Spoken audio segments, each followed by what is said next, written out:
हमारे समाज में ऐसी कई बीमारियां हैं जिनके बारे में लोग बात करने से कतराते हैं या फिर उनके बारे में जानते ही नहीं।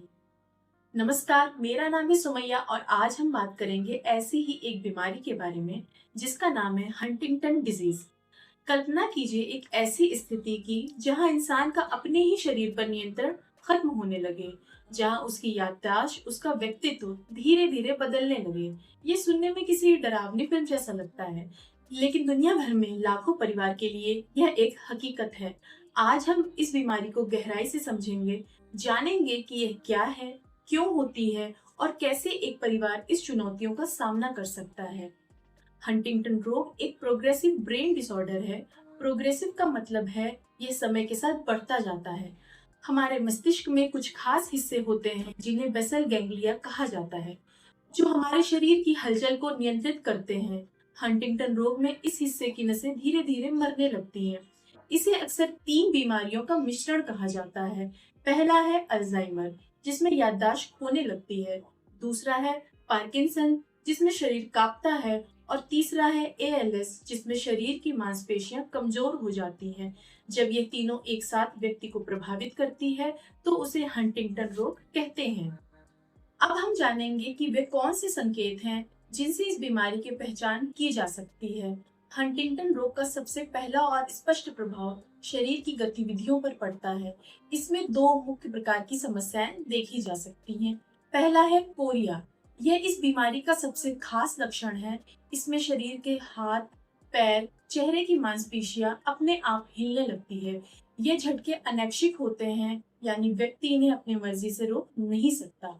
दूसरा है मांसपेशियों में जकड़न। शरीर की मांसपेशियां सख्त हो जाती हैं, जिससे चलने फिरने या बैठने में काफी कठिनाई होती है। अन्य पहचान में संतुलन और समन्वय है। चलते समय शरीर का संतुलन बिगड़ना या बार बार लड़खड़ाना। अक्सर इसे लोग सामान्य कमजोरी समझ लेते हैं, लेकिन ये मस्तिष्क के गहरे हिस्से में हो रहे बदलाव का संकेत है। अन्य पहचान में बोलने और निगलने में समस्या शामिल है। बीमारी बढ़ने पर बोलने में तुतलाहट आने लगती है। खाना निगलते समय गले की मांसपेशियों पर नियंत्रण कम हो जाता है, जो काफी खतरनाक हो सकता है। यह बीमारी सिर्फ शरीर को ही नहीं, बल्कि व्यक्ति की बुद्धि और सोचने के तरीके को भी प्रभावित करती है। इसमें एकाग्रता में कमी भी हो जाती है। किसी एक काम पर ध्यान लगाना बहुत मुश्किल हो जाता है। रोजमर्रा के छोटे छोटे निर्णय लेना भी एक बड़ी चुनौती लगने लगती है। इसमें लचीलेपन का अभाव भी होता है। मरीज अक्सर एक ही विचार या व्यवहार पर अटक जाता है। उन्हें नई परिस्थितियों में डलने में बहुत परेशानी होती है। आवेग नियंत्रण में भी परेशानी होती है। व्यक्ति बिना सोचे समझे कुछ भी बोल सकता है या कर सकता है। स्वभाव में अचानक बदलाव या बिना कारण उत्तेजित होना इसके लक्षण हैं। धीमी सोच भी इसकी अन्य पहचान है। किसी सवाल को समझने, उसका जवाब देने में काफी समय लगता है, क्योंकि दिमाग जानकारी को उतनी तेजी से प्रोसेस नहीं कर पाता। हंटिंगटन रोग में मानसिक स्वास्थ्य पर पड़ने वाला असर अक्सर सबसे ज्यादा चुनौतीपूर्ण होता है। इसमें अवसाद जैसी स्थिति भी हो जाती है। मस्तिष्क में रसायनों के असंतुलन के कारण मरीज को लगातार उदासी, थकान और जीवन के प्रति अरुचि महसूस होती है। चिड़चिड़ापन और क्रोध, छोटे छोटे बातों पर बहुत ज्यादा गुस्सा आना, चिड़चिड़ापन महसूस होता है। इसमें लोगों के अंदर सामाजिक दूरी भी व्याप्त हो जाती है। लोगों से मिलना जुलना बंद कर देना और खुद को अकेला कर लेना एक अन्य पहचान है। इसमें नींद की समस्या भी देखने को मिलती है। हालांकि यह बीमारी आमतौर पर 30 से 50 वर्ष की आयु में देखी जाती है, लेकिन कभी कभी बच्चों में भी इसके लक्षण दिखते हैं, जिन्हें जुवेनाइल हंटिंगटन कहा जाता है।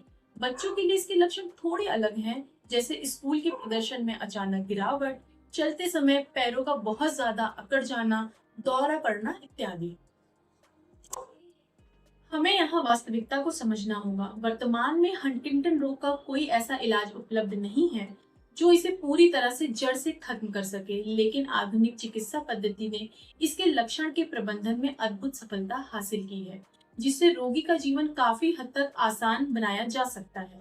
आज के समय में उपलब्ध उपचार मुख्य तीन स्तंभ पर टिके हैं।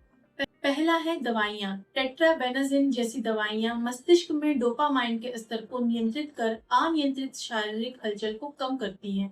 इसके अलावा मानसिक स्वास्थ्य के लिए एंटी डिप्रेशन दवाइयाँ दी जाती हैं। दूसरा है थेरेपी। फिजियोथेरेपी से शरीर का संतुलन बनाए रखने में मदद मिलती है, जबकि स्पीच थेरेपी बोलने और निगलने की समस्या में सुधार लाती है। तीसरा है परामर्श। रोगी और उनके परिवार के लिए मनोवैज्ञानिक परामर्श अत्यंत आवश्यक है, ताकि वह इस स्थिति के साथ मानसिक रूप से लड़ सके। अब बात करते हैं उस सबसे महत्वपूर्ण शोध की जो पूरी दुनिया के वैज्ञानिकों का ध्यान खींच रही है, जीन साइलेंसिंग। हंटिंगटन रोग एक हानिकारक प्रोटीन के कारण होता है। वैज्ञानिक ऐसी एएसओ तकनीक पर काम कर रहे हैं जो इस संदेश को ही ब्लॉक कर देती है, जिससे वह हानिकारक प्रोटीन बनता है। यहाँ एएसओ का मतलब है एंटीसेंस ओलिगोन्यूक्लियोटाइड। यदि यह तकनीक सफल होती है तो हम बीमारी को बढ़ने से रोक पाएंगे। दुनिया भर में इसके कई क्लिनिकल ट्रायल चल रहे हैं और शुरुआती परिणाम काफी उत्साहजनक है। एक और आधुनिक तकनीक है क्रिस्पर कैस 9, जिसे हम जेनेटिक कैंची कह सकते हैं। यह तकनीक सीधे डीएनए के खराब हिस्से को काट कर ठीक करने की क्षमता रखती है। हालांकि यह अभी प्रयोगशाला के स्तर पर है, लेकिन भविष्य में यह हंटिंगटन जैसे अनुवांशिक रोगों के लिए अस्थायी समाधान बन सकती है। साथ ही स्टेम सेल रिसर्च के माध्यम से मृत मस्तिष्क कोशिकाओं को नई कोशिकाओं में बदलने पर भी शोध जारी है। हंटिंगटन रोग से लड़ना एक धैर्य का सफल है। विज्ञान निरंतर प्रगति कर रहा है और हर गुजरते दिन के साथ हम इसके इलाज के करीब पहुंच रहे हैं। सबसे महत्वपूर्ण है जागरूकता और रोगी के प्रति सहानुभूति। अगर आपके परिवार में ऐसा कोई इतिहास रहा है तो जेनेटिक काउंसलिंग जरूर लें। याद रखिए, विज्ञान के पास हर जटिल ताले की चाबी होती है, बस उसे खोजने में समय लगता है। आज की जानकारी आपको कैसी लगी, जरूर बताएं। धन्यवाद।